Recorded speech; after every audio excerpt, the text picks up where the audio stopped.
വയനാട്ടിലെ ദുരന്തഭൂമിയിൽ ഡിവൈഎഫ്ഐ നിർമ്മിച്ചു നൽകുന്ന വീടിന് സഹായഹസ്തവുമായി മലയോരത്ത് കുരുന്നുകൾ. 25 വീടുകളാണ് ഡിവൈഎഫ്ഐ നിർമ്മിച്ചു നൽകുന്നത്. ഇതിന്റെ ഭാഗമായി മലയോര മേഖലയിലെ നിരവധി കുരുന്നുകളാണ് സമ്പാദ്യ കുടുക്കയുമായി ഡിവൈഎഫ്ഐ നേതാക്കളെ സമീപിച്ചത്. ദുരന്തഭൂമിയിലെ കഥകൾ ടിവിയിലും പത്രങ്ങളിലും കണ്ടറിഞ്ഞ കുട്ടികളാണ് സ്വന്തം നിലയ്ക്ക് അവരുടെ സമ്പാദ്യങ്ങൾ ഡിവൈഎഫ്ഐ നേതാക്കൾക്ക് നൽകിയത്.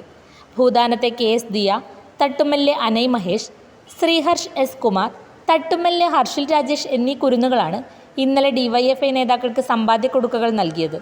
ഒരു രാത്രി കൊണ്ട് തങ്ങളുടെ സഹോദരങ്ങൾക്ക് ഉണ്ടായ ദുരിതത്തിൽ മനംനൊന്താണ് പലരും പല കാര്യങ്ങൾക്കായി സ്വരൂപിച്ചു വെച്ച സമ്പാദ്യ കൊടുക്ക വയനാടിനു വേണ്ടി നൽകിയത്. ഇത് കണ്ട് പ്രചോദനമായി കൂടുതൽ പേർ ഈ രംഗത്തേക്ക് വരാൻ തയ്യാറായിട്ടുണ്ട്. കുട്ടികളുടെ ഈ മനസ്സിന് അഭിനന്ദന പ്രവാഹമാണ് സമൂഹത്തിൽ നിന്നും ലഭിക്കുന്നത്. ശ്രീ ശങ്കരാചാര്യയിൽ +2 ഡിഗ്രി കഴിഞ്ഞവർക്ക് തൊഴിലധിഷ്ഠിത കോഴ്സുകളിലേക്ക് അഡ്മിഷൻ ആരംഭിച്ചിരിക്കുന്നു.